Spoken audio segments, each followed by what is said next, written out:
네, 조금 전에 사표가 수리됐죠. 김기식 금감원장 결국 14일 만에 물러났습니다. 네, 역대 금감원장 중 최단기 재임인데요. 선관위는 5천만 원 셀프 후원 의혹과 관련해 위법하다는 판단을 내렸습니다. 최영일 시사평론가 김태현 변호사와 함께 이야기 나눠보겠습니다. 안녕하십니까? 안녕하세요. 예. 자, 일단 그 선관위의 판단에 셀프 후원이 불법이다라고 한 부분을 좀 자세히 설명을 해주시죠. 그러니까 선관위 판단이 이런 거예요. 그러니까 이제 정치인이 정치 자금을 쓸 수 있는 용도가 정해져 있거든요. 그걸 예를 들어서 어떤 단체에 월 회비, 그러니까 지금 더미래 같은 단체에 김기식 의원이 한 달에 20만 원씩 이제 회비를 냈다는 거예요. 네. 그건 괜찮다는 거죠. 한 달에 정기적으로 내는 회비. 근데 그걸 넘어서서 과도하게 마지막에 임기 말에 5천만 원이라는 특별 회비를 낸 것. 이것은 이제 공직선거법 위반의 소지가 있다라고 본 겁니다. 근데 이 해석이 놀랍지가 않은 게 뭐 자유한국당 김성태 원내대표의 주장에 따르면 이미 김기식 의원이 처음에 그 5천만 원 기부할 당시에도 선관위에서 이거는 공직선거법 위반의 소지가 있는데라고 유권에서 했다는 거 아니겠습니까? 그러니까 2년 전에 한 해석이랑 지금 해석이 달라질 이유는 없죠. 그러니까 이번에 이 부분에 대해서 그 유권 해석을 위법이다라고 한 거 어떻게 보면 당연한 거고, 그런데 오늘 김기식 전 감감원장이죠. 페이스북에 올린 글을 보니까 아니 그 이후에 한 번도 선거 이거 부분에 대해서 고발한 거나 그런 게 없었는데 이제 와서 왜 그러지? 불법 아닌 것 같은 걸? 난 좀 억울한데? 라는 글을 올리긴 했더라고요. 김기식 전 원장이. 또 피감기관 돈으로 해외 출장을 가는 것에 대해서는 좀 더 면밀하게 내용 등을 들여다봐야겠지만 정치자금법 위반에 좀 해당할 수 있다라는 판단을 내린 것 같아요. 이거는 사실은 김기식 전 원장건에 대해서 앞서 말씀드렸던 셀프 후원은 위법이다라고 단정 얘기를 한 겁니다. 그건 왜냐하면 사안이 간단해요. 사안이 간단한 거니까 중앙선관위에서 유권에서 이건 위법이야 딱 결론 내버린 건데 이번 이 피감기관 돈으로 해외 출장 간 이 부분에 대해서는 사실 사실관계가 좀 복잡하거든요. 그런데 중앙선관위원회가 지금 짧은 기간 안에 유권 해석을 할 뿐이지 사실관계 다 조사할 수가 없잖아요. 그럼 여기서는 판단이 유보하다고 보는 게 맞죠. 그러니까 선관위의 그 결론은 뭐냐면 피감기관 돈으로 해외 출장 간 거는 정치자금법 위반의 소지는 있다. 다만 그것이 위반인지 아닌지 판단하기 위해서는 출장을 왜 갔고 돈을 얼마가 들었으며 돈을 어떻게 받았으며 갔다 와서 무슨 일이 했으며 이것을 종합적으로 판단해야 된다. 그러니까 케이스 바이 케이스 다 다르다는 겁니다. 그렇기 때문에 이번 김기식 원장 건이 위법인지 아닌지에 대해서는 판단을 유보한 거죠. 지금 김기식 전 원장 검찰에 고발된 상태잖아요. 그러면 검찰의 판단을 좀 기다려봐야 되는 건가요? 그렇죠. 검찰은 수사기관이기 때문에 아까 중앙선관위의 유권 해석이 다 검찰에 그대로 적용된다고 말할 수는 없습니다만 어쨌든 검찰도 중앙선관위 기준에 따른다고 가정을 하면요. 만약에 김기식 전 원장에 대해서는 검찰은 중앙선관위와 다르게 수사를 할 수 있습니다. 그러니까 수사를 해서 이거 뭐 갔다 왔을 때 뭐 한 행동들, 가기 전에 상황들, 가서 썼던 돈들의 어떤 비율 이런 것들 따져보면 이거는 위반의 소지가 있는데라고 판단하면 그러면 김기식 전 원장을 기소할 수도 있는 거죠. 예, 변호사님한테 질문 드린 김에 그것까지 질문을 하죠. 처음에 선관위가 안 된다고 그랬잖아요. 안 된다고 하면 그 행위를 하면 위법이라는 얘기잖아요. 그렇죠. 근데 김기식 의원은 당시 자의적으로 해석을 하고 했습니다. 그렇죠. 그럼 그 근거는 이거는 유권자들한테 주는 돈이 아니라 저기 의원들 모임이니까 이거는 선거법 위반이 아닐 거야라고 해서 줬어요. 그러면 정치자금법 위반이 되는 거잖아요. 그 행동을 선거법 했다면. 위반이 선거법 위반이 되죠. 그러면 그게 6개월인가요? 그 공소시효가? 공소시효가 지금 지났단 말이에요. 그렇게 그 논리에 의하면. 그러면 그때 선관위가 안 된다고 했으면 그 다음에 2년 후에 또 물어볼 때까지 선관위는 아무런 신경도 그냥 안 쓰고 있었나요? 이런 부분에 대해서는 조사를 그러니까 그게 안 했나요? 이제 오늘 김기식 전 원장이 그 페이스북에 올린 글 아까 제가 잠시 말씀드렸는데 그게 그런 부분이에요. 나는 이게 유권자들한테 주는 게 아니라 단체에 주는 거니까 나는 괜찮다고 생각했고 왜 그런데 그러면은 그 당시에 문제 삼지 않고 2년 동안 지난 다음에 고발도 안 하고 선관위에서 조사도 안 하고 어쩌고 저쩌고 하는 거냐. 왜 이제 와서 이러느냐는 얘기인데 물론 말씀하신 대로 선관위가 그 당시에 고발도 하지 않고 이 부분에서 사후 조치하지 않고 그냥 어물쩍 넘어갔다면 선관위의 직무유기가 될 수도 있습니다. 다만 중요한 건 지금 선관위가 직무유기를 했는지 이게 중요한 게 아니라 어쨌든 김기식 전 원장이 왜 선관위에서 그동안 아무 얘기도 안 하다가 이제 와서 그래 라고 얘기는 하지만 그렇게 얘기할 것이 아니라 2016년 당시에 선관위가 이거 좀 불법의 소지가 있다라고 유권 해석을 내렸음에도 불구하고 본인이 자의적 판단으로 해서 돈을 기부한 것, 그것에 대한 해명을 해야죠. 예. 당시에 선관위가 어쨌든 유권 해석에서 좀 그러니까 의문의 소지가 있다라고 안 해야 되는 게 맞는 거 아니겠어요? 이게 네. 시간이 좀 흘러서 돌이켜서 생각해 보면 선관위는 왜 그때 즉시 6개월 내에 고소 고발 안 했나, 직무유기 아닌가. 근데 이게 이유가 있어요. 19대 말에 한 거예요. 19대 임기 말에. 5월 31일 날 이제 손 터는 분이 이제 국회를 나오는 분이 5월 중순에 이 돈 다 처리한 겁니다. 5천만 원, 2,200만 원, 뭐 보좌관 퇴직금. 난 근데 20대 안 들어가거든요, 이분이. 예. 그때 4월 총선 끝나고 20대에 입성한 분들의 정치 자금을 조사해서 의원직 상실을 시켜야 되는지 그때 긴급하게 6개월 동안 20대 국회 당선자 혹은 낙선자를 중심으로 하고 있는데 김기식 전 의원은 19대까지 하고 끝. 그리고 정계를 떠난 셈이에요. 그러니까 네. 20대 국회에서 도마 위에 올라갈 일이 없었던 분입니다. 예. 그동안 이제 야인처럼 지내다가 혜성처럼 이제 금감원장으로 돌아왔는데 문재인 정부 입장에서 정말 뼈 아프죠. 왜냐하면은 개혁의 삼각편대에 마지막 퍼즐을 맞췄다 생각했는데 불미스러운 일로 사의를 표했는데 전 어쨌든 청와대가 나서서 선관위에다가 유권 해석까지 의뢰하면서 또 선관위는 독립적으로 정말 법적 판단을 내렸고 여기에 대해서 깨끗하게 사임하고 이런 과정에 대해서는 새로운 기준이 만들어졌다. 전 문재인 대통령 말씀 중에 네.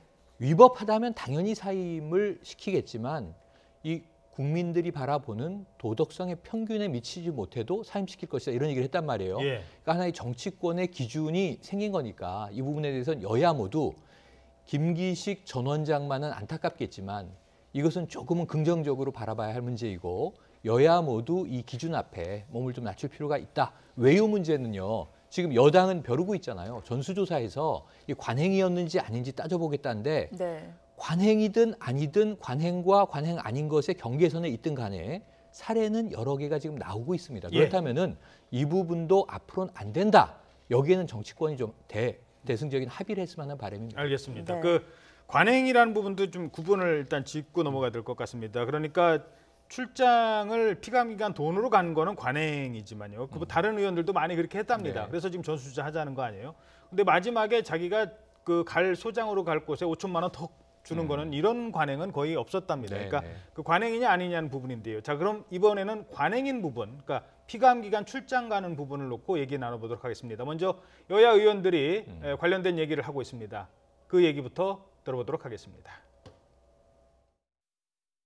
실제로 관행적으로 많이 이루어졌던 문제이고 이것이 국회에서는 지난 19대 국회까지 만연한 일이었기 때문에 이 부분에 대해서는 기준을 새로 세우지 않은 부분이 있었을 거라고 보고요.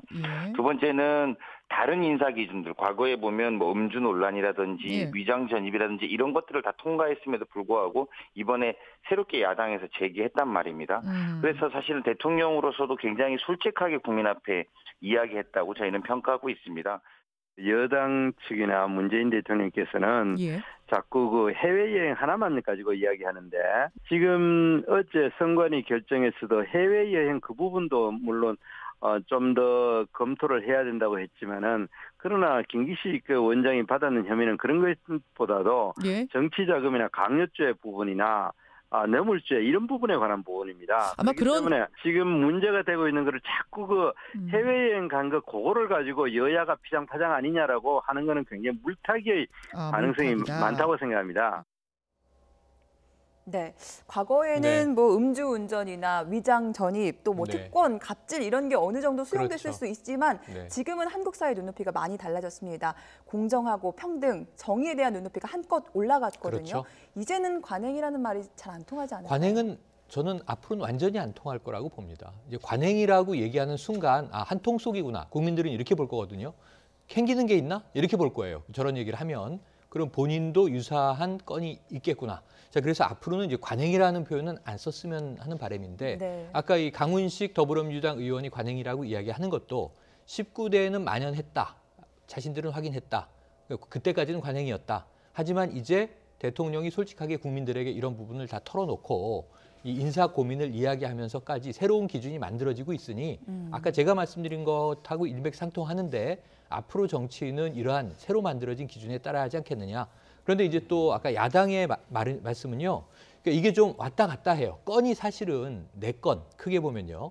외유 3건 플러스 셀프 외유 1건, 후원금까지 해서 이제 사실 엄밀하게 보면 5건이고 뭉치면 4건쯤 되는데 저는 이 YTN 여기서 같이 토론을 하면서 이 야권 인사께서 어떤 얘기를 했냐면 저 돈은 큰 문제가 아니다. 어차피 국고에 환원을 하나 자기가 개인적으로 착복한 게 아닌 이상 뭐 정책 연구하라고 돈을 쾌척한 거니까 그건 뭐 마찬가지인데 외유가 문제다. 특히 이제 그중에서 대외경제정책연구원 외유 있지 않습니까? 9박 10일짜리. 이것은 좀 심각하다. 이렇게 해서 보시는 관점이 다 다르더라고요. 예. 돈이냐 외유냐 장기 외유냐 그중에서도 뭐 2박 3일은 아니고 아니면 혹은 거짓말이냐. 왜냐하면 지금 김기식 전 원장은 한 가지 거짓말의 의혹이 있어요.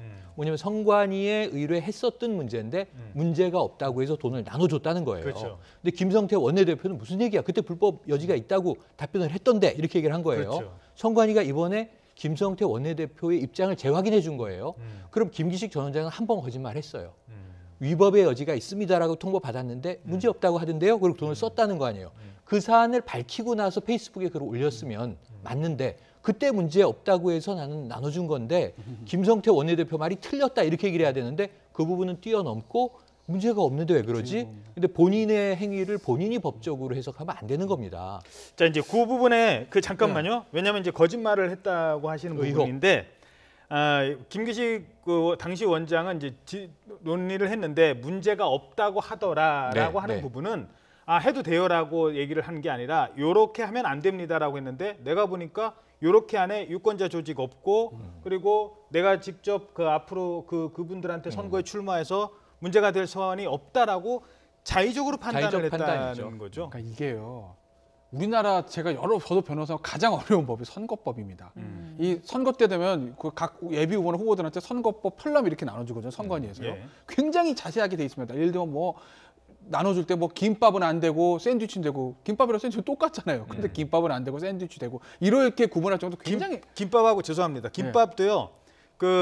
그냥 왜 조그만한 그 이쑤시개 정도 주잖아요. 네. 그거는 간식이에요. 그건 상관없어요. 근데 이제 젓가락을 멋있는 가지고 김밥이면 그럼 밥이 식사가 싸죠. 된대요. 예. 그 정도입니다. 사실 김밥보다 샌드위치가 더 비싸요. 근데 예. 샌드위치는 된다는 거예요. 예. 그러니까 그 정도로 선거법이 굉장히 어렵습니다. 그러니까 만약 말씀하셨던 대로 저 김기식 당시 의원입니다. 당시 의원이 이렇게 유권에서 했을 때 애매모호한 답이 왔다. 왜냐하면 선관위는 구체적인 사안들 다 모르니까 일반적인 답을 줄 수밖에 없거든요. 그러면 본인이 자의적으로 해석해서 할게 본인이 법률가입니까?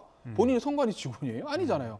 그러면 내 케이스는 이런 경우고 나는 이렇게 해왔는데 이건 어떻게 됩니까? 라고 다시 물어봤어야 된다는 거죠. 근데 안 물어봤어요. 그거 왜 그랬을까? 앞서 뭐 추정컨대 앞서 최영일 평론가 지적하셨듯이 김기식 당시 의원이 20대에도 입성을 하게 되면 자세히 물어봤을 거예요. 그렇죠. 맞아요. 근데 뭐 어차피 나는 뭐 여기서 끝인데 뭐 20대 아니니까라고 그냥 되겠지 하고 본인이 자의적으로 해석한 것 같아요. 그러면 제가 의도적으로 나쁜 의도를 가졌다고 보지는 않지만 어쨌든 신중하지 못했던 거죠. 그런데 이제 와서 그때 그건 빼놓고 나중에 선관위에서 문제 삼지 않은 이것만 얘기하시면 안 되는 거 아니겠습니까? 예. 그리고 또 하나만 더 말씀드리면 네. 청와대하고 여당은 지금 무슨 얘기하냐면 법 얘기합니다. 저도 변호사지만요. 예. 정치의 영역에서 법 얘기 너무 많이 하면 안 됩니다. 적법은 당연한 거예요. 위법은 얘기하면 안 됩니다. 문제는 적법한 와중에서 그럼 이런 정무적인 행위들이 국민의 여론에 어떻게 반영할까 이걸 판단하는 정무적 판단이 중요한 건데 법법은 얘기하거든요. 관행 얘기하시는데 만약에 김기식 전 의원이 아니라 더불어민주당의 다른 의원이 갔다라면 이게 문제됐을까? 전 그렇게 보지 않아요. 그리고 또 하나는 그 자리가 그렇죠. 금감원장 자리라는 그렇죠. 거잖아요. 남을 감시하고 도덕 감찰하는 금감원장이 본인의 한 말과 완전히 배치된 행동을 한 거 아니겠습니까? 본인이 시민단체 활동하고 의정 활동하고 뭐라 그랬습니까? 피감기관 돈 가지고 어디 가는 게 말이 되냐고 이렇게 본인이 얘기를 했는데 본인이 갔다 왔기 때문에 다른 의원들에 비해서 더 많은 비판을 받는 거죠. 만약에 그런 발언을 하지 않았던 더불어민주당 다른 전직 의원들 많습니다. 그런 분들이 만약에 금감원장 왔다고 하면 야당에서 문제 삼을 수 있었을까요? 못 참았을 거예요. 예. 김기식 전 의원이기 때문이죠. 적법하다까지 얘기했던 네. 청와대는 아무래도 좀 머쓱할 수 있을 것 같은데 네네. 임명 철회가 아니라 자진 사퇴는 괜찮은가라는 비판 여론도 있습니다. 임명 철회냐 자진 사퇴냐. 이 문재인 대통령은 애초에 이야기할 때부터 사실 지난주에 이제 홍준표 또 대표하고 전격 회동도 있었습니다. 그리고 또 문재인 대통령이 직접 밝히기도 했어요. 처음에는 왜 임종석 비서실장이 선관위에 유권 해석을 지시하느냐. 임종석 실장이 조국 민정수석에게 지시를 해서 결국 그것을 선관위에 유권 해석을 의뢰하게 됐다 이거고요. 근데 문재인 대통령이 급기야 나서서 이 문제에 대해서 기준을 대통령이 발표를 했습니다. 인사에 대한 고뇌도 함께 이야기를 하면서요. 그러다 보니까 저는 이제 지난주 금요일 정도에 그럼 자진 사퇴를 청와대가 요구하고 있구나. 그럼 이제 주말을 끼고 김기식 원장이 물러나겠구나라고 관측을 했었는데 한 주말을 넘겼어요.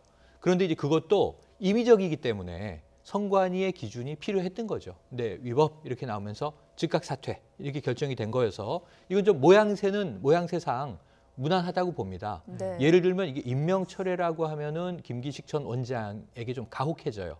청와대의 고민은 뭐냐 하면 자, 김기식 카드를 계속 밀고 나갈 때 금융개혁이 되겠느냐. 혹은 저항에 부딪히면서 날개가 꺾이겠느냐.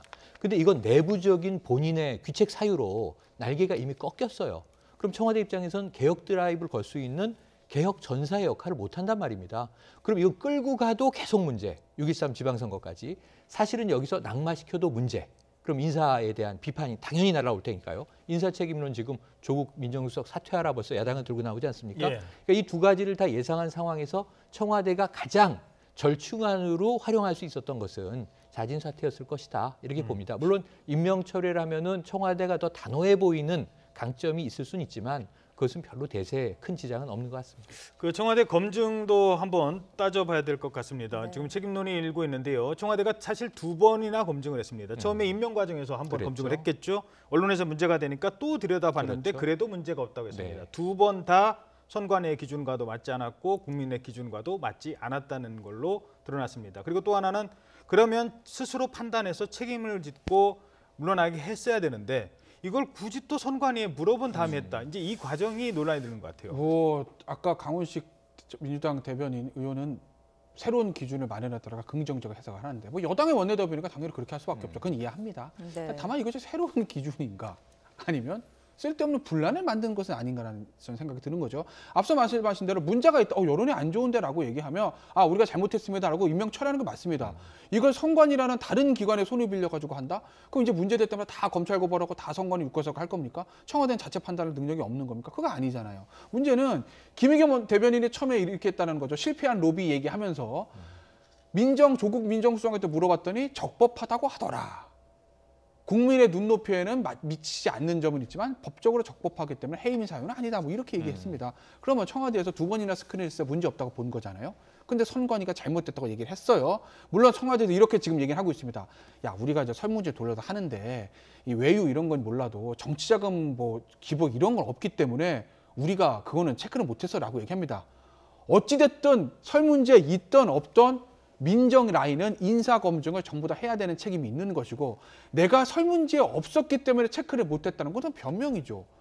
그렇지 않습니까? 그럼 이제 설문지 하나 넣고 또 문제 생겨 설문지 또 하나 넣고 또 생기면 또 설문지 하나씩 설문 문항 추가할 겁니까? 그건 아니잖아요. 어찌됐든 간에 2번이나 조국 민정수석이 인사검증 잘못한 책임. 처음에 예를 들어서 설문지에 없어서 체크 못한 것은 100번 양보해서 이해해 줄 수 있다고 제가 하겠습니다. 그러면 해봤더니 이런 문제가 생겼네? 여론이 굉장히 안 좋은데? 그럼 그때는 정부적 판단에서 대통령님 지금 법적은 이렇지만 여론이 안 좋기 때문에 이거 처리하셔야 됩니다. 이래야 되는 거거든요. 근데 그때 한 번 더 검토해보면 또 괜찮다는 것이거든요. 그리고 결국 선관위 손까지 걸러서 대통령까지 나서서 이 문제가 정리됐습니다. 네. 조국 민정수석의 책임 없다고 볼 수 있을까요? 저는 이쯤 되면 조국 민정수석 책임은 이제는 저는 물어야 될 타임이라고 봅니다. 벌써 몇 번째입니까 이게? 예. 청와대 입장에서는 김기식, 김상조, 금융개혁, 재벌개혁 네. 쌍두마차로 생각했는데 이제 새로운 적임자를 찾아야 할 텐데 국민 눈높이에도 맞고 네. 임무 수행을 잘할 수 있는 적합한 인물이 있을까요? 쉽지 않을 겁니다. 왜 쉽지 않다고 말씀드리냐면요. 이런 빌미가 제공이 됐을 때 야당의 공세는 너무 당연하죠. 청와대는 곤혹스럽죠. 그런데 저는 청와대가 더 곤혹스러운 건 뭐냐면 야당은 지금 문재인 대통령 취임 후 이제 다음 달이면 1주년이 되잖아요. 취임 1년이 이제 꽉 차는데 예. 반대 안 한 적이 있나요? 계속 반대했잖아요. 뭐든지 어찌 보면. 그래서 이번 반대는 더 강한 공세지만 뼈 아픈 지점은 내부에서 문제가 터져 나왔다는 게 아픈 대목이에요. 그리고 예. 여기에 대해서 정의당의 데스노트 지금 100%를 지키고 있습니다. 그렇죠. 이번까지 포함해서. 예. 또 하나는 친정인 참여연대의 비판. 어찌 보면 김기식 전 원장은 그 부분이 제일 본인으로서는 가슴 아팠다고 참여연대 하더라고요. 창립 멤버입니다. 예. 그럼에도 불구하고 실망스럽다라는 표현이 나오면서 예. 강한 비판을 했어요. 그럼 이게 내부에서도 문제가 있는 경우 문재인 대통령이 또 직접 챙겨보는 게 뭐냐면 민심입니다. 여론조사죠. 근데 우리가 이미 여기서도 한번 확인했지만 김기식 당시 원장에 대해서 지난주에 사퇴 여론이 51%였어요. 과반을 넘는단 말이에요, 국민들이. 그럼 국민들이 신임하지 않아. 출신 시민단체에서도 실망했대. 그다음에 이건 뭐 같은 진보정당에서도 데스노트에 올렸어요. 그러면 이거 청와대가 살려둘 수 없는, 그러니까 개혁 드라이브를 걸 수 없는 쪽이잖아요. 내부에서까지 터져나오는 비판을 틀어막을 수 있겠습니까? 그러면서 청와대는 이제 정말 그야말로 뼈를 끊는 심정으로 읍참마속을 했을 것이다, 이렇게 생각을 해보는데, 문제는 그 다음입니다. 이 끄는 건 끄는 거고, 전 조국 민정수석이요, 당연히 혼나야죠. 그런데 이제 뭐 국민이 혼냅니까? 뭐 아니면 야당이 끌어내립니까? 그거 아니고 인사권자한테 혼나는 거예요. 전 문재인 대통령에게 상당히 질책받았을 것이라고 봅니다. 예. 왜냐하면 누구 비서입니까? 대통령의 비서죠, 수석 비서. 그런데 좀 앞으로 잘하시오, 한 번 더 기회를 주겠소, 이런 얘기를 이제 하셨을 수가 있죠.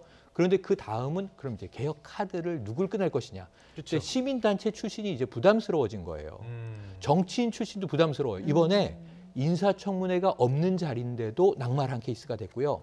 더 놀라운 건 뭐냐면 의원 불패 신화가 있었는데 의원도 이제는 떨어지는 시대가 된 거예요. 그만큼 여야 상황이 엄혹합니다. 문재인 대통령이 최근에 관련해서 아니 뭐 논란 없애려면 그냥 관료 출신 하면 되지만 그래도 뭔가 개혁을 하기 위해서 이렇게 맞습니다. 한 거다라고 얘기를 했잖아요. 그래서 바로 그 대목이에요. 그러면은 이제 인사에서 문제가 없으려면 이 금융권 분야에 정통적으로 전공도 그쪽을 하고 그쪽으로 업력과 경력을 쌓아온 또 이 관료 출신의, 어찌 보면 금융권 출신의 사람을 뽑아야 되는데, 그게 지금까지 그 밥의 그 나물이었던, 우리가 금융 마피아라고 부르지 않습니까? 모피아 인사를 또 발탁할 거냐. 그러면은 문재인 정부가 추진하는 금융개혁은 어려워질 것이다.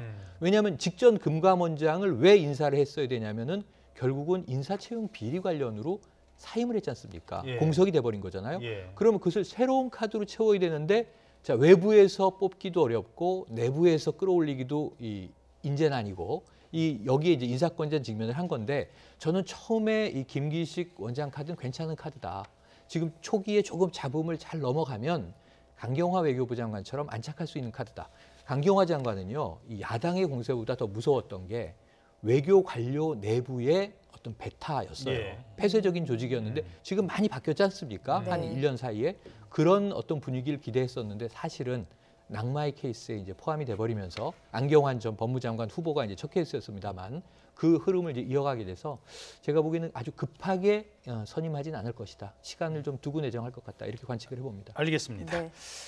자, 이번에는 전국의 핵으로 떠오르고 있는 또 다른 사건이죠. 드루킹 댓글 조작 사건에 대해서 얘기 나눠보겠습니다. 네, 논란이 커지자 어제 김경수 의원이 두 번째 기자회견을 열었습니다. 그 장면 잠시 보고 오겠습니다. 불법적인 온라인 활동이라고 한다면은 이번처럼 매크로라는 불법적인 기계를 사용했거나, 아니면 지난 정부에서처럼 국가 권력기관이 군인과 경찰, 공무원들을 동원해서 불법적으로 활동하는 것을, 그걸 불법 사건이라고 합니다. 시민들, 일반 시민들, 국민들이 온라인상에서 정치적 의사를 표시하거나 지지 활동을 하는, 그리고 정치적 참여 활동에 대해서도 이런 불법 행위들과 동일시하는 것 같은 그런 보도들이 일부 있습니다. 저는 이건 정치 참여에 적극적으로 활동하고 있는 우리 시민들과 국민들에 대한 모독이라고 생각합니다. 자, 지금 이제 계속 몇 가지 사안이 드러납니다. 그러니까 가장 지금 핵심이 되는 문제는 김경수 의원과 그 드루킹과의 관계거든요. 두 사람이 어떤 관계이냐. 그래서 이 사람의 불법 행위를 김경수 의원이 알았느냐. 알았다면 언제부터 알고 있었느냐. 지금 이게 계속 논란이 앞으로 커질 것 같은데, 일단 두 사람의 관계. 출판사를 두 번이나 찾아간 관계라고는 해요. 그러니까 그 관계가, 그러니까 이게 그렇습니다. 사실 이게 텔레그램 메시지가 다 복원해서 그거 보면 깔끔해지는 것이거든요. 근데 잘 아시겠죠? 텔레그램이 삭제가 잘 된다면서요. 그러니까 그게 알 수가 없어요. 이게 진짜 없는 거 삭제된 것인지. 그러니까 지금 이 상황에서 뭐 아직 수사가 아니고 언론에서 볼 때, 또 정치권에서 공방을 할 때 가장 중요한 게 당사자 얘기입니다. 그러니까 김경수 의원의 이제 해명인데 그게 사실 좀 바뀌거든요. 그러니까 김경수는 처음에 지난 토요일인가요? 밤에 이제 경남에서 급거 성경해가지고 할 때는, 아니 의원회관으로 처음 찾아와서 만났어. 그 별거 없었어. 그리고 나는 저 말도 안 되는 인사청탁을 내가 거절했어. 그랬더니 저러는 거. 여기까지만 얘기했어요. 그런데 그 주말을 지나고 어제 오후에 기자회견을 묻지도 않았는데 본인이 자청해서 기자회견했는데 좀 더 나갔습니다. 어떤 면에서 보면 새로운 사실 나오는 것이거든요. 거절했어 이 부분이 좀 달라진 거예요. 거절했어도 그렇고 만난 경위도 다를까. 네. 만난 경위도 본인이 이제 파주도 찾아갔다는 거 아니겠어요. 출판사를. 근데 이게 어떻게 보면 아니 뭐 갈 수도 있지라고 생각할 수 있는데 그게 그렇지도 않은 것이 왜 자꾸 의문의심이 생기냐면 김경선이 누굽니까? 말이 초선이었지 초선이 아니에요. 실질적으로 영향력이라든지. 당시가 2016년 중반이거든요. 물론 대선 경선전이 뭐 활발하게 했던 때는 아니지만 어쨌든 그때도 최순실 사태가 벌어진 이기 때문에 정권 교체 가능성이 높아진 거고. 그러면 당시에 문재인 후보가 굉장히 가능성이 높다는 것은 거의 다 아는 사실이었습니다. 거기에 최측근이고 복신과 같은 김경수 의원이 그 바쁜 시간을 쪼개서 파주까지 2번을 갔다? 이건 뭘 의미하는 걸까라는 게 이게 하나 있는 거고 또 두 번째는 인사청탁의 문제인데 물론 뭐 민주당 일각에서 얘기했듯이 이 드루킹이라는 사람이 본인의 능력을 과대망상한 것처럼 막 이렇게 과대포장해가지고 이 정도면 내가 들어줄 수 있을 거야 라고 혼자 생각하고 그러니까 김경수 의원이 이거 말도 안 되는 인사청탁 아니야 하고 카트하고 뭐 이것도 맞을 수도 있어요. 근데 다만 문제는 그러려면 김경수 의원은 선에서 이거 정리를 했어야 되는 것이거든요. 뭔데 이런 걸 가지고 와 하고 정리를 했어야 되는데 2번이나 청와대에 얘기를 했다는 겁니다. 이건 과연 뭘 의미하는 걸까? 김경수 의원은 스스로 얘기하듯이 말도 안 되는 인사청탁위에서 거절했다고 하면 스스로 선에서 카트해야 되는데 청와대에 2번이나 얘기를 했다는 거는 네. 그렇게밖에 할 수 없었던 사정이 있는 것은 아닐까라는 그런 자꾸 의구심들이 생기는 거죠. 네. 예. 인사청탁 얘기가 나왔으니까요. 김경수 의원의 기자회견 조금 더 들어보도록 하겠습니다. 어제 기자회견에서 가장 주목되는 부분이 바로 오사카 총영사 인사청탁을 한 부분이 아닐까 싶은데요. 이 부분에 대한 언급 들어보겠습니다. 대선을 치르고 나서 얼마 있다가 드루킹 그분들 일부가 거의 드루킹이라는 분이 이제 찾아왔는데 지금 보도가 나오고 있는 그 오사카 총영사로 한 분을 추천을 해주셨어요. 근데 경력을 보니까 대형 로펌에 계시기도 하고, 그다음 일본의 유명 대학 졸업자이기도 하고 해서 뭐 이런 전문가라면 그러면은 될지 안 될지는 모르지만 전달을 할 수 있겠다라고 해서 청와대 인사수석실로 그 이력서를 전달을 했습니다. 모자라기 때문에 어렵다라고 연락을 받았어요. 그래서 그대로 전달을 했습니다. 문제는 그때부터입니다. 자기들이 이제 돈들도 많이 있고 한데 문재인 정부에 등을 돌리면 어떻게 되는지 이것도 보여줄 수 있다 뭐 이런 식의 어찌 보면은 위협 반위협적인 발언들을 해서 참 황당하기도 하고 한편으로는 그 와중에 또 민정수석실 행정관 인사 얘기도 나와서 그건 뭐 그런 상황에서는 도저히 받아들일 수 없는 그런 내용이었기 때문에 그 이후에는 사실은 좀 거리를 뒀던 거죠. 네, 드루킹 김모 씨가 네. 인사청탁을 했고 김경수 의원이 그걸 청와대에 전달을 했고 네. 결국 나중에는 백원우 민정비서관이 인사청탁 대상자를 만나기까지 했다는 거 네. 아니겠습니까? 이런 인사청탁 과정은 문제가 없는 겁니까? 그리고 부적합하다. 이렇게 김경수 의원 입장에서는 스펙이 좋은 분이어서 본인이 한번 보고 청와대가 검토는 한번 해봐도 좋을 것 같다. 이렇게 전달했는데 정무적인 경험과 외교 경험이 없어서 총영사 자리로는 마땅치 않다. 청와대의 피드백은 그랬다는 거죠. 그래서 사실은 전 1차 기자회견과 어제 2차 기자회견에 큰 축은 같아요. 근데 2차 기자회견에 너무 살이 많이 붙었어요. 김경수 의원이 작심하고 모든 걸 다 투명하게 얘기하자 어찌 보면 좀 순진하게 정치인답지 않게 이야기를 하면서 본질이 좀 엉뚱한 대로 튄 겁니다. 그러니까 맞습니다. 대선 전후에 대선 전에 자발적으로 도움을 주겠다고 해서 고맙다고 하고 이 뭐 업무 보고라고 계속 올라오는 거에 대해서 고맙다 했는데 대선 후에는 무리한 요구를 해서 거절했다. 근데 여기서 제일 크게 바뀐 게 1차에서 거절했다. 2차에서는 거절당했다. 김경수 의원이 컷한 게 아니고 청와대까지 청와대에서? 스킵을 해서 패스를 해서 같이 전달해서 올렸는데 거기서 잘려 내려온 거예요. 네. 그럼 여기서 첫 번째 의문이 김경수 의원은 왜 이 이력서를 청와대까지 올렸을까요?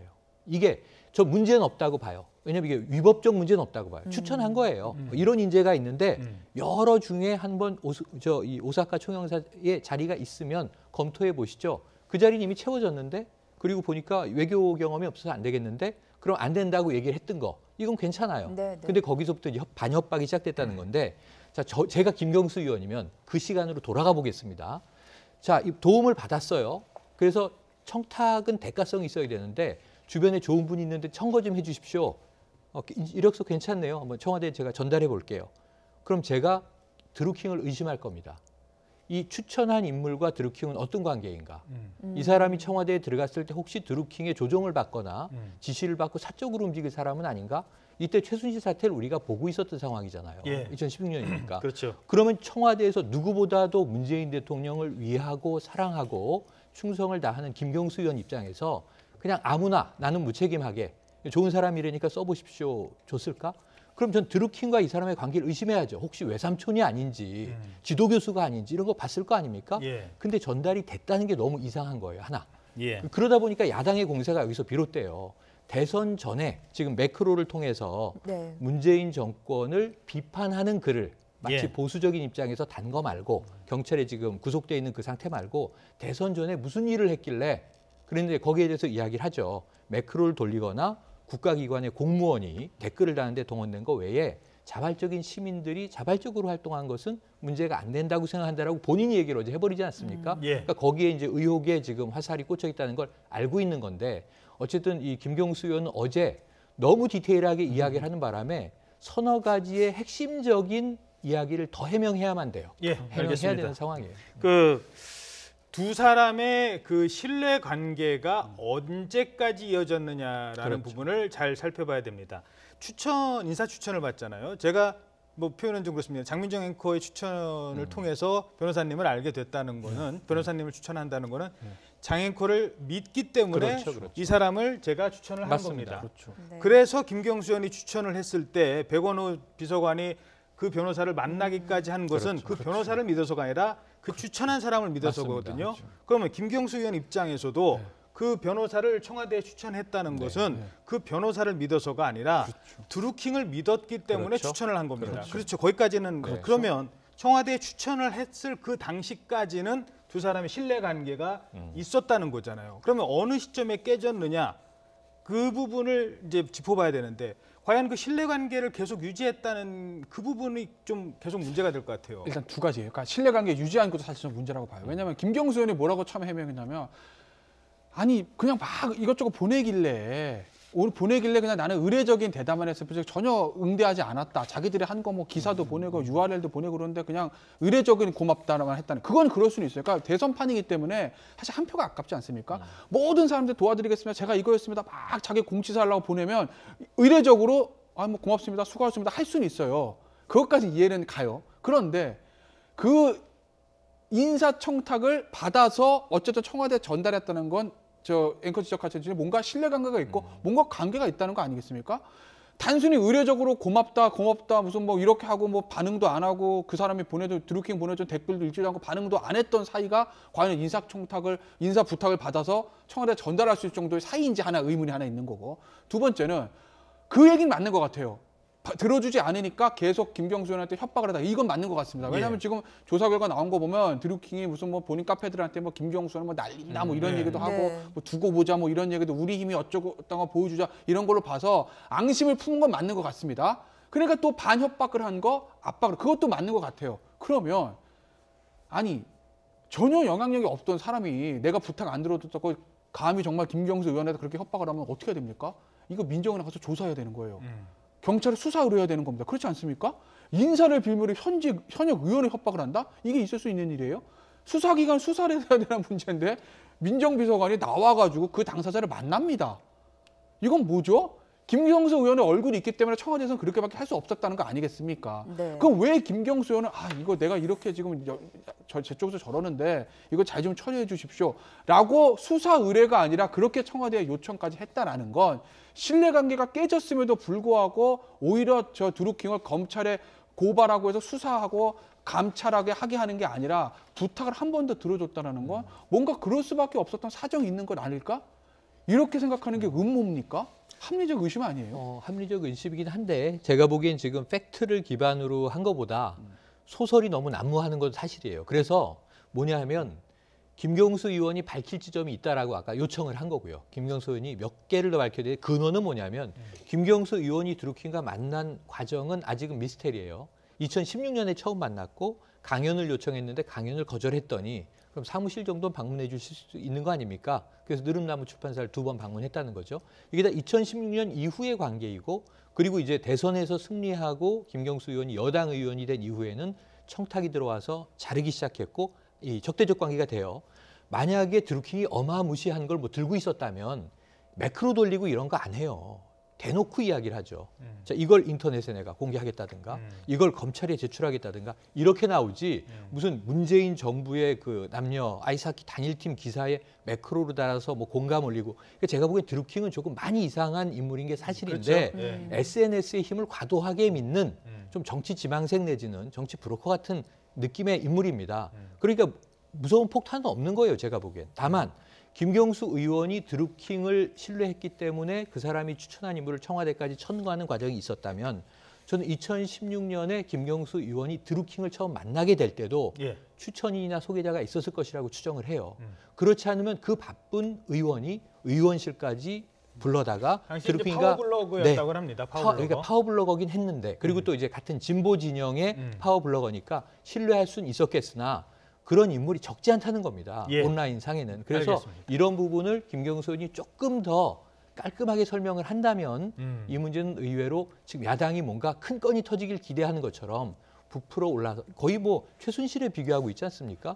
그런데 그렇지 않고 의외로 바람이 빠질 수도 있는 일이다. 근데 하나 좀 정말 의구심이 있는 건 하나는 김경수는 2번째 기자회견을 했습니다. 그건 사실은 만약 이게 수사라면 경찰 중간 수사 결과 발표에서 말할 내용이든지 야당에서 우리가 제보받았는데 김경수 의원이 이렇다더 이렇게 얘기했어야 되는 거기서 나와야 되는 얘기인데 김경수 의원이 스스로 밝혔다? 그리고 그걸로 더 의혹이 커졌다? 글쎄요. 김경수 의원과 민주당과 박범계 수석대변을 같이 이제 배석을 했던데 무슨 판단에 의해서 어제 같은 그런 얘기를 했는지 오히려 어떻게 보면 본인이 일을 더 키워버린 꼴이 됐습니다. 그렇잖아요. 그 과정에서 무슨 판단에 정부적 판단을 가지고 했는지 선거 출마를 앞두고 아직까지는 뭐 불출마한다는 얘기는 없으니까 선거 출마를 앞두고 있기 때문에 선거운동 과정까지 이게 쭉 가다가 상대 후보가 터뜨리면 이제 그때는 더 커질 수 있다고 판단할 수 있죠. 그렇죠. 이제 그 부분이에요. 그러니까 이제 어차피 나올 거라면 매도 먼저 맞는 게 낫다. 지금 털고 가는 게 낫다라고 해서 밝혔을 가능성이 높다라는 거죠. 그렇다면 지금 어제 김경수 의원이 얘기한 거에 대해서 더 문제가 의혹이 좀 생기는 거 아니겠습니까? 어찌 됐건 간에. 그렇다면 이제 앞서 최경영 평론 잠시 지적하셨지만 드루킹과 어떤 나눴던 텔레그램 메시지라든지 그런 부분들에 대해서 다 오픈을 해서 본인이 억울한 것을 완전히 털고 가야 되는 거죠. 그렇죠. 네, 실제 2017년 대선 때도 혹시 이런 댓글 조작이 있었던 것 아닌가 쪽으로 이제 의문은 퍼지고 있는데 안철수 후보 쪽에 좀 불리한 댓글을 달기도 했었다고요. 그러니까 이 아까 말씀드린 대로 2009년부터 2009년, 2010년에 지금 드루킹의 자료 창고 이 온라인에서 상당히 유명한 이 정치 쪽인데 진영이 명확했던 것 같아요. 친문이라고 부르기에는 지금 이제 문재인 대통령하고는 뭐 김경수 의원 때문인지 더 이상의 이유가 있는지 모르지만 척을 진 모습을 보이고 있기 때문에 친노 성향의 일반적인 진보 진영의 정치 논객이었던 건 사실이고 또 이 유명 포털에서 정치 논객으로 파워 블로거 역할을 했던 것도 사실이고 그런데 그 다음에는 이 경제 전문가로 변신을 해서 어찌 보면 이게 그 소액 주주 운동을 한다고 해서 커뮤니티를 2,000명 가까이 회원을 모은 거 아닙니까? 그래서 이게 경제 공진화를 위한 모임, 이 경공모 이렇게 만들어서 이 세력이 주로 정치적인 영향을 행사하는 데 동원된 하나의 마치 어쩌면 댓글 부대, 수작업을 동원한 하지만 여기서 돈을 받았다면 여기는 프로페셔널 온라인 선거꾼이 되는 겁니다. 근데 이제 그러지 않았다면 본인이 후보를 지명해서 자 우리가 제가 한 2,000명 되는 힘이 있는 커뮤니티를 가지고 있으니 후보님을 지지하는 활동을 하도록 하겠습니다. 그럼 이때는 뭐 어느 후보도 why not 그러고 다 받을 상황이란 말이죠. 근데 이제 이 인물이 안철수 이 지금 위원장하고는 조금 적대적 관계가 오래됐어요. 지금 드러난 거지만 말하자면 MB 아바타에 대한 저작권이 뭐 드루킹에게 있다 이렇게 좀 단정 짓기는 어렵습니다. 그런 추정 보도도 나오지만 그때 돌고 있던 이야기 중에서 그런 이야기들을 세게 뽑아서 올린 정치 논객이어서 상당히 좀 안철수 전 후보에 대해서 전 대표에 대해서는 적대적인 입장이었던 것 같고요. 그 외에도 뭐 안희정 전 지사를 뭐 강연자로 불렀다든가 혹은 유시민 작가를 상당히 지지했다든가 하는 얘기들이 주변 회원들을 통해서 지금 쏟아져 나오고 있으니까 전체적인 정치 경로는 한번 우리가 모든 자료를 쌓아놓고 분석하지 않으면 지금 한 단편적인 자료를 가지고 이 인물을 재단하기는 쉽진 않아 보입니다.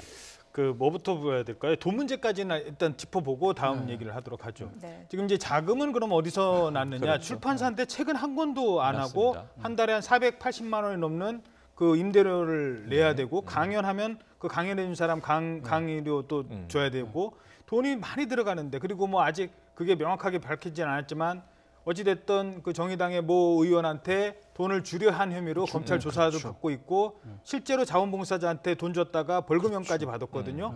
어디서 돈 나서 이 부분에 대한 부분도 지금 논란이 되고 있어요. 그러니까 혹시 이제 그게 최악으로 가면 혹시 누가 돈을 대준 게 아닐까? 뭐 현재 의원이나 유력 정치인이 여러 자금을 대준 게 아니고 이러면 최악이죠. 근데 아직까지 나오는 건 그건 아닌 것 같고 그건 좀 수사해봐자 그건 아닌 것 같고 일단 본인이 스스로 자가 발전하는 것 같은 느낌이 든다는 거죠. 그렇죠. 본인 입장에서는 그게 본인 입장입니다. 본인 입장에서는 그게 선순환이라고 생각했을 거예요. 예를 들면 글을 막 올립니다.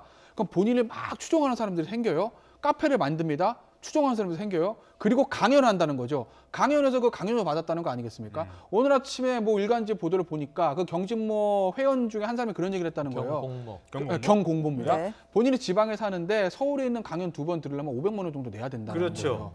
그렇게 해서 사람들 모으니까 그에서도 사람들 모으니까 돈을 받고 그 돈을 받아 자금이 생기니까 정치인들 후원도 하고 그러면서 정치인들을 강연에 데려다가 연사로 출연시켜. 그러면 카페 회원들이 우리 저 카페 장님이 저렇게 유명한 정치인들을 강연에 데려온다고? 그럼 가서 돈 내고 들어야 되겠다. 이렇게 되는 거 아니겠어요? 그러니까 본인 입장에서 그게 선순환이 되는 거예요. 사람 모아서 영향력 행사하고 돈 벌고 그 돈 가지고 다시 영향력 행사하고. 게다가 그 회원 중에 한 사람 추천해서 총영사 시켜주면 그렇죠. 훨씬 더 이제 영향력 있는 카페가 네, 영향력이 되는 거죠. 되는 거고 그 영향력을 아니까 정치인들은 야, 저 사람 말이면 몇 명이 움직이는데 저 사람 무시할 수 있겠어?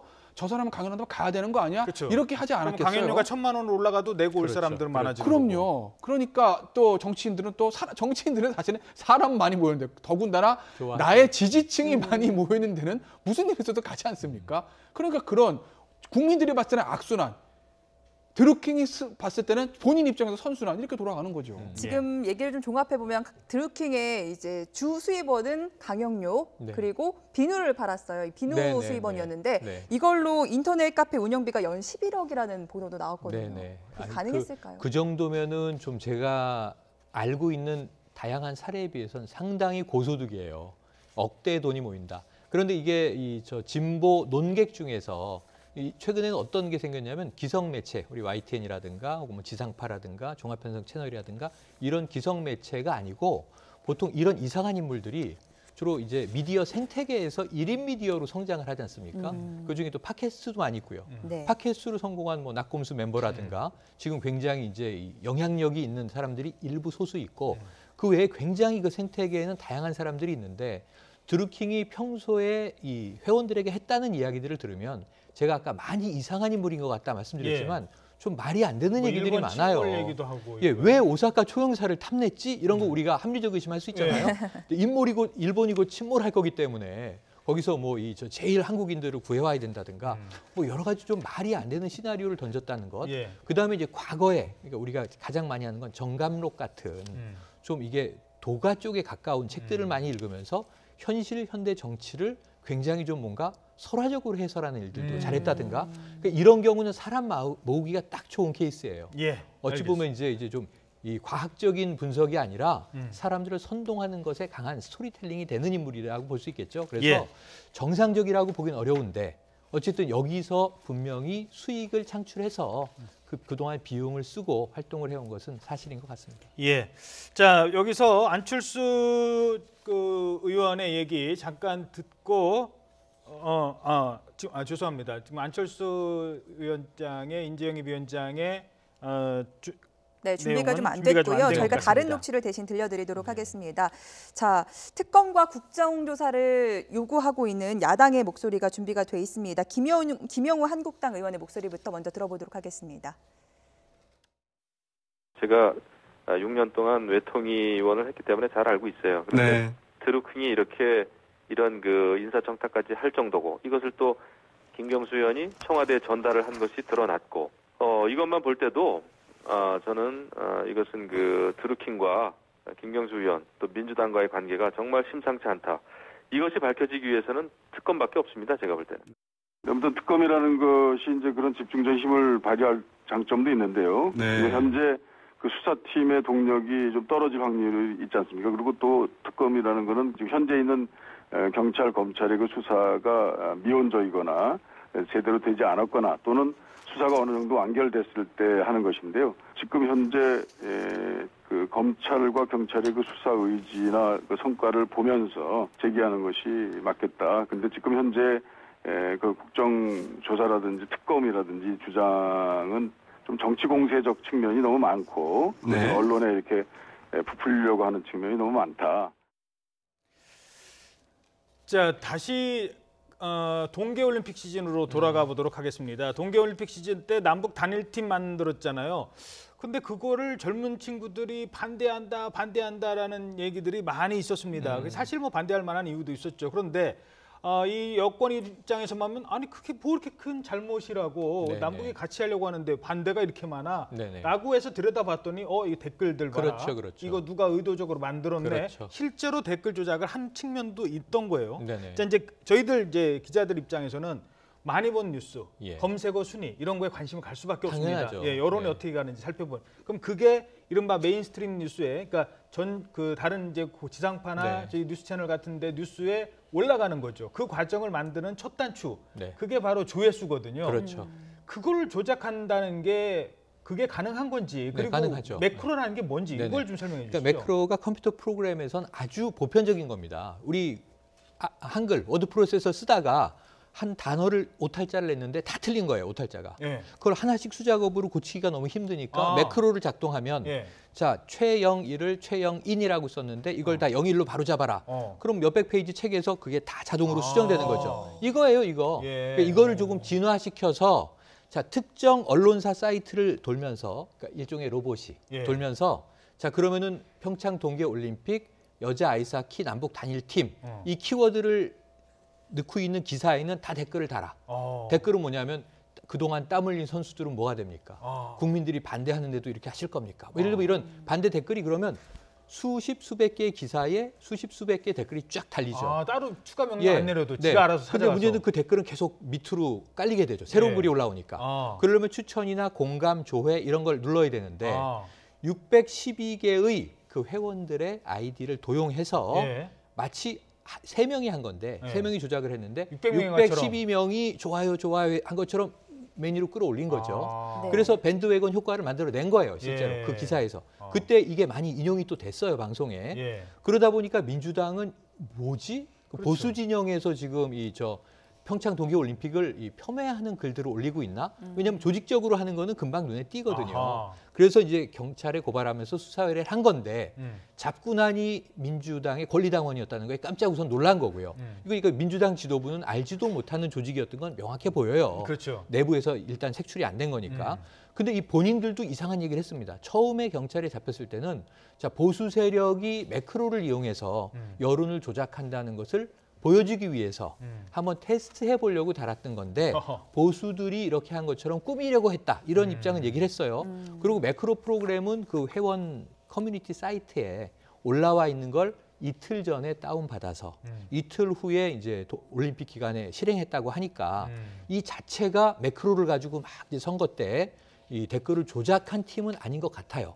그래서 이게 별건이긴 한데 김경수 의원의 이야기에 따른다면은 김경수 의원이 이 청탁을 들어주지 않자 척지고 나서 이 문재인 정부를 공격하기로 했다는 거 아닙니까? 그 초기의 실행으로 아마 추정은 됩니다. 그래서 매크로라는 프로그램이 나왔었군요. 이 선풀 달고 악플 달고 또 추천수 높여서 여론을 조작하는 행위, 지방선거 2달도 안 남았는데 이런 시스템 다시 한번 점검해봐야 하지 않을까 하는 생각이 듭니다. 자, 다음 얘기 나눠보도록 하겠습니다. 이번에는 대한항공 조현민 전무의 얘기입니다. 조현민 전무의 이 행위에 대해서 음성 파일이 공개된 뒤 엄청난 파장과 충격이 일었었는데요. 직원들은 별로 놀랍지도 않다는 반응을 보냈습니다. 그 내용 한번 들어보도록 하겠습니다.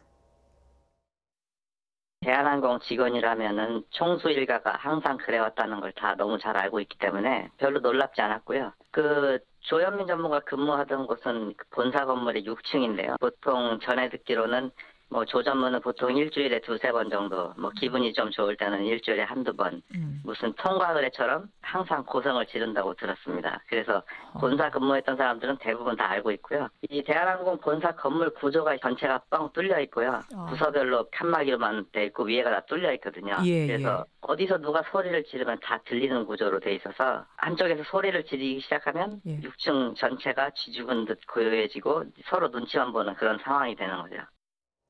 네. 한번 소리를 지르면 뭐 그 통과 의뢰처럼 아유 또 그러려니 생각할 정도로 자주 했다는 얘기네요.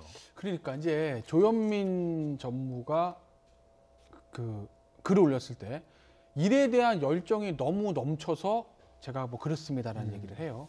그러니까 그 얘기는 무슨 얘기죠? 내가 일을 하다가 너무 열정이 넘쳐서 순간적으로 한 번 그랬다는 겁니다. 만약에 한 번으로 끝나면 그럴 수도 있어요. 사람이기 때문에. 정말 내가 너무 잘하고 싶은데 뭐 예를 들면 그래서는 안 되지만 직원들도 안 따라주고 협력업체에서 안 따라줘서 한 번이라면 뭐 100번, 한 1억 번쯤 양보해서 그럴 수 있다고 칩시다. 근데 그게 한 번이 아니라면 어떻게 되는 거죠? 그 통과 의뢰가 항상 그래왔다면. 근데 지금 대한항공 전 직원 얘기에 따라 물론 뭐 일방적인 주장이긴 하지만 이게 한 번이 아니었던 거 아니겠습니까? 예를 들면 그 협력업체와의 그런 문제들, 그다음에 조현민 전무로 보이는 그 음성 파일에 있던 얘기들이 한 번이 아니라는 거 아니겠어요? 그러면은 그게 일에 대한 열정 때문에 그때 내가 한번 잘못했으니까 아니잖아요. 항상 그랬을 수도 있다고 우리가 추정할 수 있는 건 아니겠습니까? 글쎄요. 이게 대한항공에서 지금 이거를 어떻게 처리를 할지 일단은 뭐 어제 속보 나온 거 보니까 대한항공 측에서는 조현민 전무를 경찰 수사 결과가 나올 때까지는 모든 업무에서 배제한다. 수사 결과가 나오면 다시 조치하겠다라고 했는데 그러면 경찰 수사가 나온 이유는 어떻게 할 것인지 저는 그게 궁금해져요.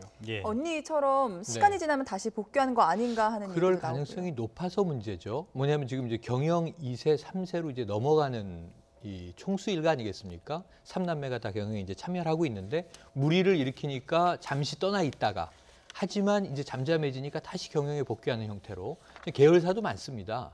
대표이사로 돼 있고 전무로 돼 있고 뭐 여객 서비스 마케팅은 이제 본사의 전무지만 또 이제 계열 이제 저가 항공사의 대표도 맡고 있고 이런 스타일이란 말이에요.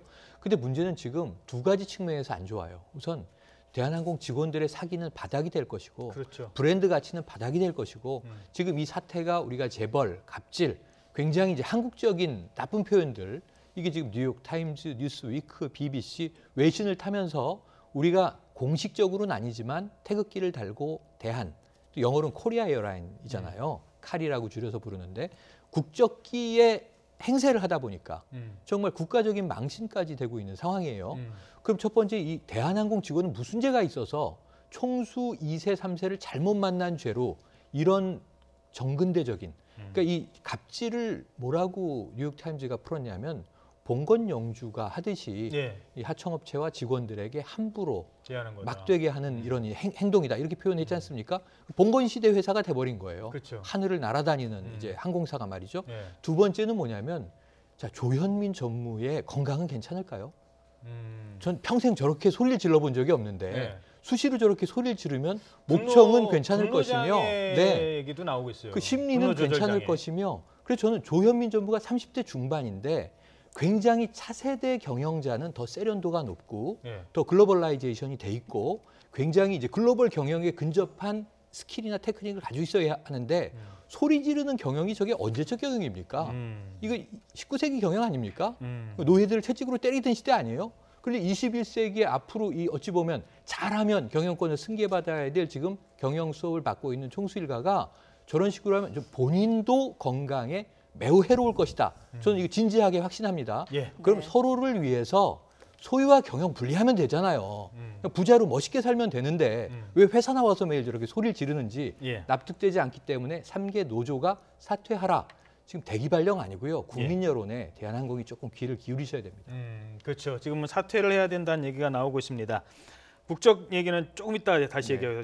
비행기는 국적기예요, 대한항공. 그런데 이 오너는 거의 외국인이랍니다. 그 얘기는 잠시 뒤에 하도록 하죠. 그 이런 거를 가장 많이 고민하고 그동안 그 당했던 사람들이 바로 내부 직원이잖아요. 네, 또 한 명의 임명 직원에 따르면은 대한항공 내부에 커뮤니케이션실이라는 부서가 있는데 여기서 직원들의 SNS도 사찰했다고 합니다. 그 인터뷰 내용 들어보겠습니다. 통합 커뮤니케이션실이라는 부서가 따로 있습니다. 그래서 이 부서에서 일일이 직원 SNS를 사찰해가지고 그게 자신들의 뜻과 맞지 않다면 그 직원에게 전화를 하여 글을 내려고 하든지, 예전에 한 번은 회장 욕을 써가지고 그 직원을 정직을 시킨다는 등 이런 일들이 흔한 일인 것 같습니다. 직원의 SNS를 사찰한다고요? 네. SNS라고 하면은 카톡이니 페이스북이니 이런 거요? 아니면 또 특별한 다른 게 있습니까? 인스타그램이라든지 페이스북이라든지 그런 것들을 이제 보고 있습니다. 그러니까 인스타그램, 페이스북, 뭐 이렇게 뭐 블로그 이런 식으로 개인이 사적으로 운영하는 이런 SNS들, 그걸 다 사찰을 하는 부서가 있어요? 그 부서가 통합 커뮤니케이션실이라는 부서가 있습니다. 자, 저렇게 구체적으로 어디서 하고 있어요라고까지 얘기가 나온다면 저건 좀, 이건 지금 갑질 문제를 떠나서 사찰 얘기까지 나오면 이건 좀 심각해지는 거 아니에요? 다른 문제죠, 완전히. 그러니까 물론 뭐 일단 한 명의 익명의 직원의 얘기이기 때문에 조사는 해봐야 됩니다. 조사는 해봐야 돼. 그 맞는지 아닌지 팩트는 확인을 해봐야 되는 건데, 일단 가정이에요. 저 직원의 전직 직원이 이게 다 맞다고 가정을 하고 말씀을 드리면 그럼 심각한 문제인 거죠. 우리가 또 사찰이라는 데서 굉장히 안 좋은 축들이 있지 않습니까? 예전에 군사정보에 있어서 사찰, 그리고 사실 지난번 박근혜, 이명박 전 보수정부에서도 가장 뭐 비난받았던 게 사찰의 문제, 비난받았던 것 중에 하나가 사찰의 문제 아니겠습니까? 개인적인 공간을 회사 또는 정부 또는 국가기관, 이 빅브라더가 감시한다는 건 사실은 이게 범법, 이런 뭐 불법 합법의 여부를 떠나서 민주사회에서 있을 수 없는 일들인 거죠. 그러니까 저 부분이 만약에 사실로 만약입니다 밝혀진다고 하게 되면 대한항공 입장에서 상당한 타격을 입을 것 같은데, 문제는 글쎄요, 만약 했다라고 하면 왜 그럼 저렇게까지 했을까라는 거죠. 그러니까 제가 뭐 두둔하는 문제가 아니라 오죽 오너의 문제가 있었어요. 감추고 싶었던 게 있었던 그러니까 것이다. 이제 보면 대부분 얘기가 이제 오너에 대한 어떤 그런 걸 얘기하면 전화한다는 거 아니겠어요? 그러니까 이제 대한항공 차원에서도 오너의 얘기들이 자꾸로 밖으로 새나가는 게 부담스러웠던 거겠죠. 오너들이 워낙 또 지금 여러 가지 무리들이 일으키니까. 그러니까 대한항공이 만약에 저게다 문제라면 모든 문제의 근원은 오너의 일가에 있다고 봅니다, 저는.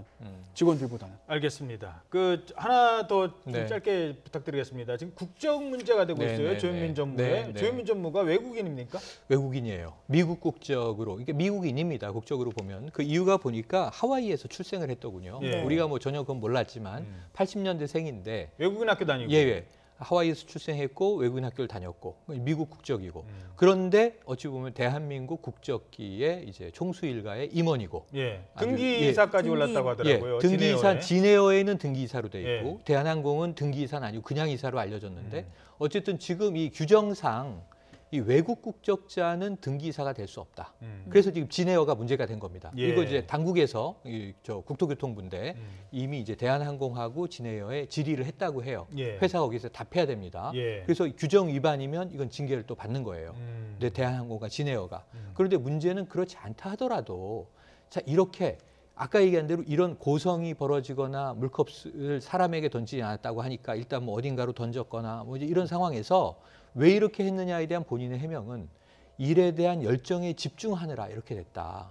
근데 이 일은 조직은 사람이 같이 하는 거죠. 함께 하는 일이죠. 혼자 그럼 다 할 거면은 직원들 다 내보내고 혼자 A to G 혼자 하면 되는데 근데 왜 미국인이 한국 국적기에 그렇게 일의 열정을 과도하게 쏟느냐. 이런 비판이 국민으로부터 쏟아지는 거예요.